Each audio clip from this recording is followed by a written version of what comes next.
Olá, eu sou a Mariana Maria, repórter do Future of Money, e hoje eu tô aqui para mais uma edição do Bloco a Bloco, nosso quadro de entrevistas, e o meu entrevistado de hoje é o Vinícius Bazan, analista de criptoativos da Empiricus Research. E aí, Mário, tudo bem? Obrigado pelo convite. Tô na Empiricus já há bastante tempo, acho que a gente vai falar um pouquinho sobre isso também. Muito legal de estar aqui. E há 7 anos, praticamente, já no mercado de cripto. Legal. Bom, acho que a primeira coisa que eu pergunto para todo mundo que vem aqui, que é do mercado de cripto, é como que você conheceu cripto, né? Qual foi as suas primeiras impressões, né? Como que você entrou nesse mercado e acho que é até interessante a gente pensar também, né? O que mudou de lá para cá, né? Quais foram as suas primeiras impressões e agora o que você acha desse mercado agora também, né? Me conta um pouco mais sobre isso. Eu acho que nunca tem uma história normal sobre como as pessoas, enfim, encontraram cripto, ou como cripto encontrou as pessoas.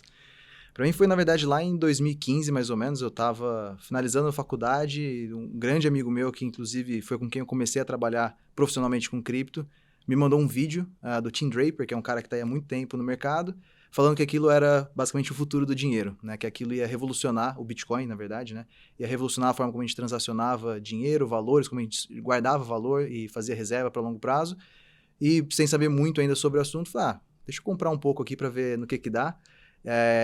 E eu não comprei num período em que os preços estavam subindo muito, né? Eu comprei, nada acontecia, nada se falava, mas depois que teve muita cobertura da mídia, principalmente em 2017, foi quando, de fato, esse negócio ganhou corpo e foi também no mesmo ano que eu comecei a trabalhar profissionalmente com isso. Então foi um encontro muito inusitado, mas como eu venho da área de tecnologia, eu sou engenheiro por formação, era algo que me chamava muita atenção não só por uma inovação, mas também por usar a tecnologia assim, no seu ápice, né, para promover mudanças não só no sistema financeiro, mas no comportamento das pessoas, como elas se relacionam umas com as outras. E trabalhando desde 2017 com isso, qual é a sua opinião sobre o modo como as pessoas enxergam cripto, né? Porque, querendo ou não, é uma coisa muito nova, já tá aí há mais de uma década, mas para as pessoas ainda é muito novo, né? Então, de lá para cá, qual foi, assim, as primeiras impressões das pessoas, né? Quando você falou, vou trabalhar com cripto, né? Isso foi bem recebido ou não? O que mudou de lá para cá também? Assim, para mim, profissionalmente, sempre foi uma loucura, porque eu nunca trabalhei com coisas normais, nada ligado com o que eu deveria, talvez pela teoria, trabalhar. Então, para mim, foi muito natural, era só mais uma coisa Não, mas diferente. então conta um pouco mais sobre essas outras Conto, coisas. conto. Como eu falei, eu sou engenheiro mecatrônico por formação, sempre Uhum. trabalhei muito com robótica, quase fui seguir carreira acadêmica como pesquisador, mas no dia que eu me formei, eu abandonei a engenharia e fui trabalhar com educação. Trabalhei alguns anos com crianças, dando aula de tecnologia, aula de programação, desenvolvimento de hardware, coisas do tipo, de inovação, de empreendedorismo, e depois, em 2015 para 2016, eu montei uma startup de educação financeira, que a ideia era levar conteúdo sobre finanças e investimentos no geral, não só sobre cripto, para as pessoas, muito focado no público jovem. Foi daí que eu conheci a Empiricus, porque basicamente eu queria copiar a Empiricus para um público mais jovem. Eu era assinante, adorava os conteúdos. A gente se encontrou lá em 2016, começou alguns projetos juntos, até que em 2017 eu fui, meio que incubei a minha empresa lá dentro da Empiricus como uma área de negócio. E 2017 foi um ano muito chave, porque foi quando a gente teve um dos grandes bull markets do Bitcoin.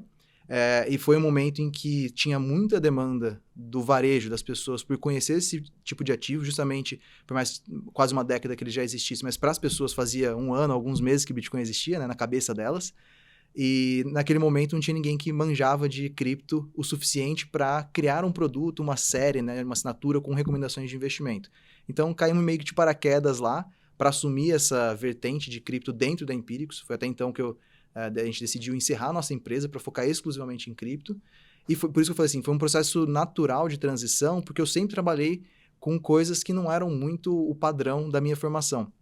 Mas, obviamente, quando eu contava para as pessoas que me conheciam, elas achavam meio esquisito, porque todo mundo ficava, o que é esse negócio, com essas moedinhas aí que você está trabalhando? Mas foi muito legal e não me arrependo nem um pouco. Cresceu muito de lá para cá, inclusive. E o que você já fez de lá para cá, né, na Empiricus? Porque eu vi aqui que os assinantes que têm acesso às séries de cripto desde 2017, eles já somam 374.387 pessoas, né? E os assinantes atuais com acesso às séries são 117.718 pessoas. Então, se a gente for parar para pensar, é muita gente, né? Então, como que você acredita que vocês estão impulsionando a adoção de cripto, né? Porque a gente acabou de falar que é uma tecnologia muito nova, Uhum. e no fim das contas, as pessoas, principalmente o brasileiro, acaba se interessando por isso mais como investimento, uma oportunidade de ganhar dinheiro. E a gente sabe que não é só isso, né? Uhum. Então, o que vocês já fizeram e qual que é a maior preocupação de vocês nesse sentido? Acho que começando de trás para frente, a maior preocupação é oferecer para as pessoas conhecimento, sabedoria, né, sobre o mercado, sobre a tecnologia em si, que vá além só do preço de tela. É claro que todo mundo quer ganhar dinheiro, mas acho que no fundo, as pessoas elas querem saber como isso pode impactar a vida delas ou como elas podem usar. Ninguém é um expert em internet, mas todo mundo usa. Porque todo mundo sabe que aquilo pode te ajudar de alguma forma, vai ser útil no dia a dia, pode criar negócios, mesmo que você não saiba programar na internet. Então, cripto é uma coisa que a gente vê, assim, tem aquele público que quer saber programar a fundo, quer entender as tecnologias, e tem as pessoas que só querem saber como elas se beneficiam disso. Então, nosso trabalho sempre foi nessa linha. Justamente lá em 2017, quando teve um dos booms do Bitcoin, teve um boom de atenção das pessoas também a esse tema. Então, como a gente tem um mercado que, comparativamente aos Estados Unidos, talvez seja pequeno de investimentos, mas em números absolutos, por ser o Brasil, é muito grande, as pessoas elas queriam dar um passo além. Tá, se eu já invisto em renda fixa, em ações, como é que eu invisto nesse negócio? E aí o papel em 2017 foi criar uma estrutura de produto, né, que a gente basicamente vende assinaturas com um relatório sobre o mercado, que ensinasse as pessoas uma linguagem simples, porque a gente trabalha com o varejo, né, com as pessoas comuns.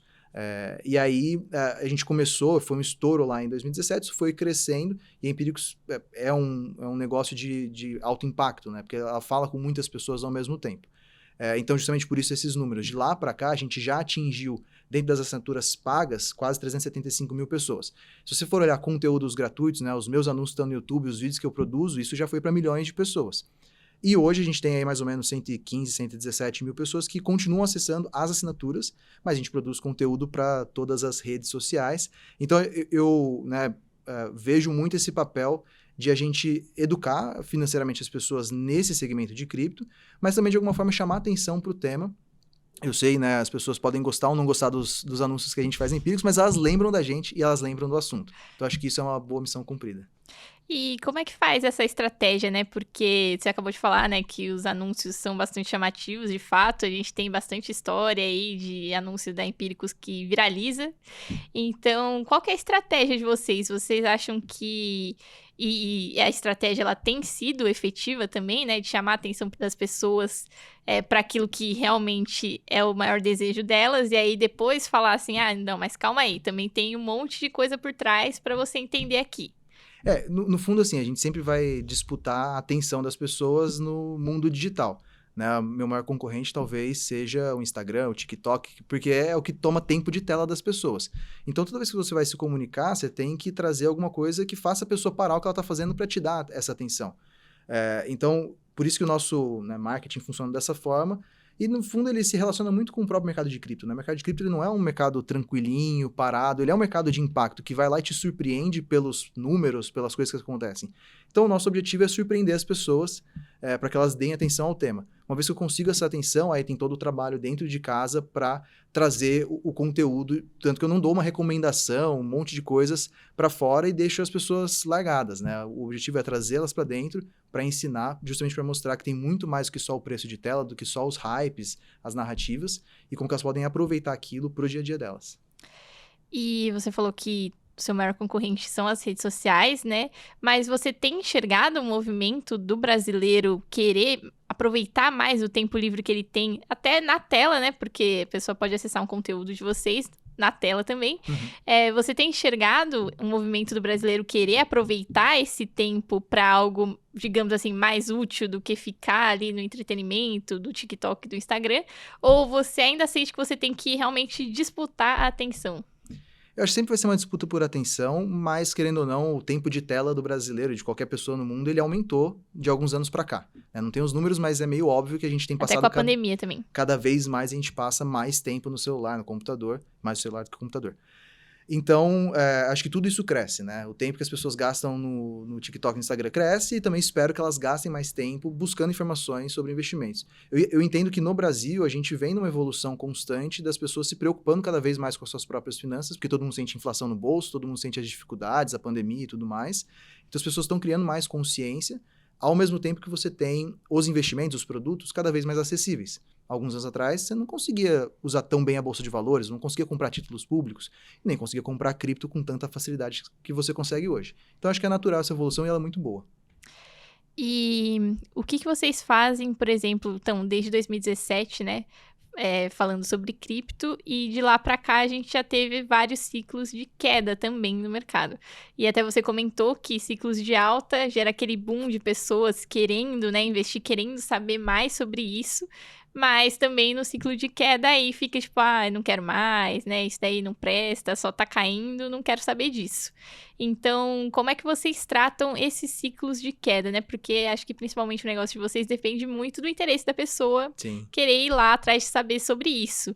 Então, como é que vocês tratam nesse ciclo de queda e até pensando numa estratégia, né, de chamar a atenção da pessoa por outros fatores enquanto o mercado tá caindo? Como é que vocês fazem isso? Eu entendo que todo mundo tem o tempo, cada pessoa tem o tempo dela, né? E o meu papel aqui é de ensinar justamente como o mercado funciona para que todo mundo tenha consciência de que ele não é só a beleza do bull market e ele também não é só a tristeza do bear market, mas que essas coisas fazem parte. Então, o que eu mais gosto, inclusive final de 2017 para 2018, publiquei um livro com o André Franco, que era a pessoa que começou comigo lá atrás. Esse livro teve mais de 15 mil cópias vendidas, é talvez um dos livros de cripto em português mais vendidos aqui no Brasil, e que justamente a ideia lá era também passar essa visão de que tem muito mais do que só o que está acontecendo agora, essa visão da tecnologia, do futuro. Então, o que eu busco trazer para as pessoas que acompanham a gente é essa visão de que, tudo bem, você vai passar pelo ciclo bom, você vai passar pelo ciclo ruim. Se você decidir sair, seja no bom, seja no ruim, é uma escolha sua, né? Você vai entender o seu momento. Mas o que eu quero que você entenda é que, independentemente da sua decisão financeira de investimento, você precisa estar ligado com esse conhecimento, porque ele vai permear muito mais coisas no seu dia a dia no futuro do que só o aspecto financeiro. Então, por isso que eu invisto tanto do meu tempo, do meu time, em produzir conteúdo para mostrar tudo que existe além do preço das criptomoedas e o que existe de fato sendo construído, porque, como eu falei, é como a internet. Hoje a gente vê pouco ainda do que pode ser no futuro, porque ainda está muito no começo. Mas no futuro não vai ser só sobre investimento, não vai ser só sobre preço, vai ser sobre as coisas, as ferramentas que você usa no seu trabalho, no seu dia a dia, no seu entretenimento, e as pessoas precisam conhecer isso. Então, acho que o principal nos momentos ruins, são os melhores momentos para você aprender. Não tem muito que você possa fazer do preço mesmo, então gasta seu tempo de forma produtiva. É isso que eu tento passar sempre nos conteúdos. E vocês sentiram um pouco de desafio para traduzir a tecnologia para pessoa leiga, para o brasileiro comum? Porque se a gente for parar para pensar em cripto, é uma tecnologia muito nova que meio que foi criada pelos nerds ali, assim. Então, usabilidade não era o foco, né? Uhum. Quando aquilo surgiu. Agora, isso vem mudando muito, né? De lá para cá. Acho que até vale também trazer, né? De lá para cá, o que mudou. Mas vocês sentiram um desafio, né? Para traduzir essa tecnologia para o brasileiro comum que só tá querendo ali investir? Isso sempre, para todo mundo, em todos os momentos. Eu acho que vai ficando um pouco mais fácil em alguns sentidos, mas outros vão ficando mais difíceis porque vão surgindo coisas novas e mais complexas. Então, você falou de usabilidade. 2017, 2018, era muito mais difícil você negociar a cripto, porque as próprias plataformas elas eram piores de experiência do usuário. Tanto é que você pode pegar algumas das maiores corretoras, Brasil e fora, a gente deve ter sido o maior gerador de lead para elas, porque uma das coisas que a gente mais fez ao longo desses anos foi tutorial de como você usa as plataformas. Onde você clica, aí você faz em texto, a pessoa quer em vídeo, a gente faz em vídeo, mostrando tudo bonitinho, justamente porque são coisas que você não faria, talvez, se fosse um investimento em bolsa, em renda fixa, porque é muito mais palatável. Então, esse trabalho de mostrar, talvez fazer essa ponte da usabilidade, que as plataformas ainda não fizeram, sempre foi um negócio muito importante, mas também muito desafiador. Hoje é muito mais simples. Você entra, às vezes, no próprio banco e já tem a negociação de cripto. Ou nas plataformas das fintechs e tal. Então, você meio que tirou essa barreira, mas aí surgem outros produtos mais complexos. Então, sempre vai ser um desafio, mas, no fundo, essa que é a graça do mercado. Se não tivesse esse desafio, não tinha potencial. Então, é isso que eu tento também explicar para as pessoas. O que você disse agora me deixou com duas curiosidades, né? Primeiro, eu queria saber, então, como que é o relacionamento de vocês com essas outras empresas, né? Porque você falou, gera muito lead para as próprias corretoras e tudo mais. Então, como que é o relacionamento de vocês com os outros players do mercado? E também, uma outra curiosidade é pensando se você imagina aí um futuro em que as pessoas não vão precisar mais consumir tanto conteúdo da Empíricos sobre cripto, né? Não vai precisar mais ter tutorial, porque a tecnologia vai ter avançado tanto, né? Vai ter entrado tanto no dia a dia das pessoas que, né? Por exemplo, seria a mesma coisa que você fazer um tutorial para uma pessoa usar o Instagram. Uhum. A maioria das pessoas não vai precisar mais disso, né? Talvez só, sei lá, minha avó. Então, você acha que vai ter um futuro em que vocês vão precisar se reinventar porque não vai precisar mais desses tutoriais e tudo mais? A gente sempre se reinventa, eu acho que sempre vai ter uma necessidade pelo conhecimento, porque, no fundo, assim, o tutorial é só o extra, né? Tanto até respondendo sua pergunta sobre as plataformas, a gente nunca fez nada pedindo algo em troca dessas plataformas. E nunca recebeu, na verdade. Então, assim, sempre foi pelo assinante, pelo cliente, pela pessoa que está lendo, porque eu preciso garantir que ela tenha uma boa experiência, mesmo que a plataforma não ofereça isso para ela. Não é a minha obrigação no papel, mas é a minha obrigação como analista, como educador. Então, sempre foi do tipo, qual que é a maior plataforma que as pessoas estão usando? Existe demanda? Então eu vou produzir um tutorial. Eu não quero que a pessoa saia com dúvida. Obviamente, não existe perfeição aqui, mas a gente sempre fez o melhor que a gente podia e nunca foi remunerado por isso, então nem era objetivo comercial. Em alguns casos até sim, mas era uma coisa bem menor.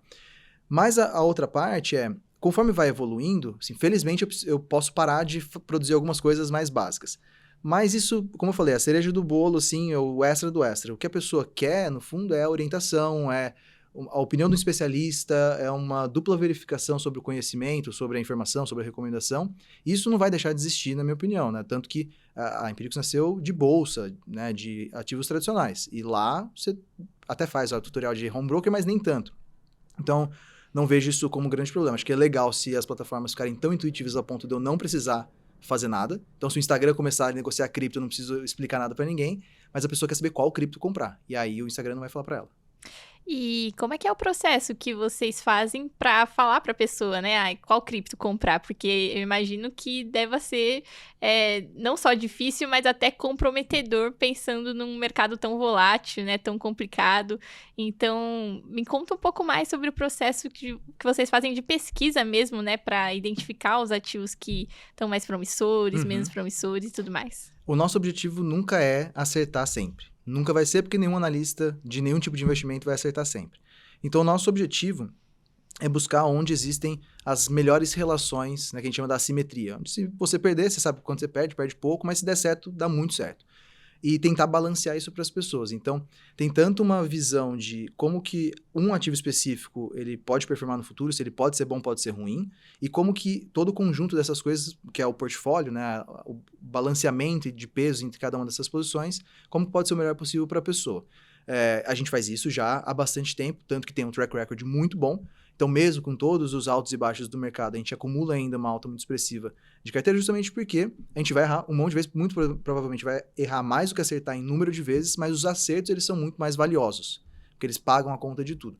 Então, o processo, ele tem várias vertentes, obviamente, mas primeiro entender isso, né, com todo o time de análise. Qual que é o ativo, o que ele se propõe a fazer, qual que é a tecnologia que ele usa, por quê, quais são as pessoas que estão desenvolvendo, como que isso gera valor para as pessoas ou não, faz sentido ou não economicamente ter esse ativo, ele está preparado para o futuro, ele tem competidores. Então, colocando tudo isso na balança, a gente chega numa avaliação de se vale a pena ou não. Eu sempre comparo muito com um investimento numa startup. Você não tem todas as informações financeiras, muitas vezes você ainda não tem um produto, mas você tem que investir com a cabeça de um investidor lá de Venture Capital, que eu estou fazendo uma aposta no negócio que me parece bom, tem um potencial. Eu ainda não consigo avaliar isso quantitativamente 100%. Se der certo, vai ser muito bom. Se der errado, isso era o risco mesmo do investimento. E também é um desafio para vocês a quantidade de criptos que existe, né?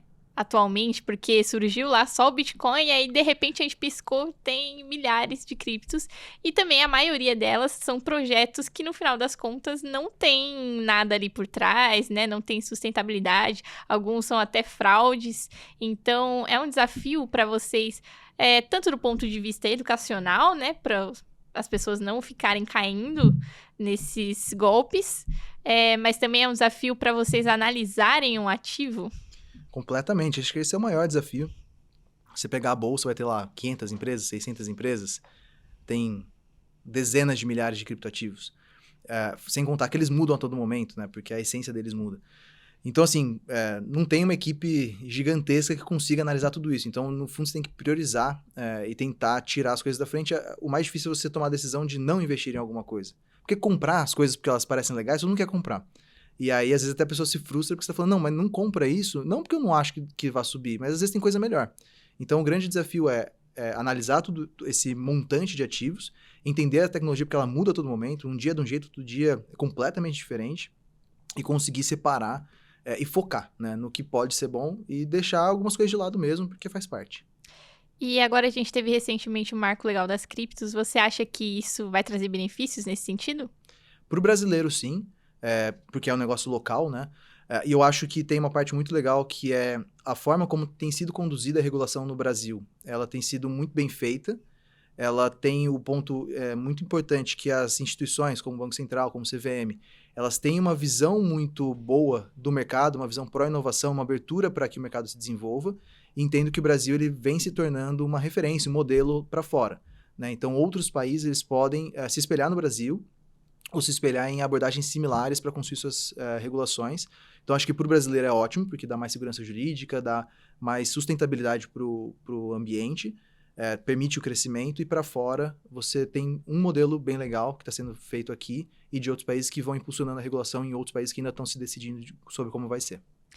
E agora falando de você, Vinícius, que está desde 2017 em cripto, você pretende continuar no setor? Quais são as suas perspectivas, né, para o futuro do setor cripto? Tá só começando, então com certeza vou continuar, nem quero continuar, eu vou continuar, porque a gente avançou um tiquinho só da história desse negócio, do que ele pode atingir, e acho que ainda tem muito pioneirismo assim, nesse mercado, porque ele é muito grande, mesmo sendo novo, com pouquíssimas pessoas olhando para isso, feliz ou infelizmente.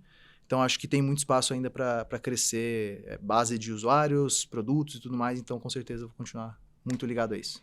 Legal. Então, agora, para finalizar, a gente vai fazer um bate-bola, perguntas curtas, respostas curtas. E eu vou começar com a clássica, né? Que é qual o seu time de futebol? Nossa, tem até vergonha de falar, mas é o Corinthians. Não sei nem quem que joga mais lá, parei de acompanhar. Último filme que você assistiu? Nossa, pior que eu não lembro. Eu sou péssimo pra filme. Série? Série? Nossa, uma série muito nada a ver. Chama Isso é Bolo, mas é maravilhosa. Recomendo, Seu inclusive. livro preferido? Não tem um, mas tem um autor. Haruki Murakami. São livros um japonês muito legal de ficção. E uma dica curta para quem tá pensando em entrar em cripto agora. Não espera até amanhã, começa hoje. Legal, Vinícius. Bom, foi ótimo o papo. Gostei muito. Muito obrigada por ter vindo. Eu que agradeço. E é isso. A gente vai ficando por aqui.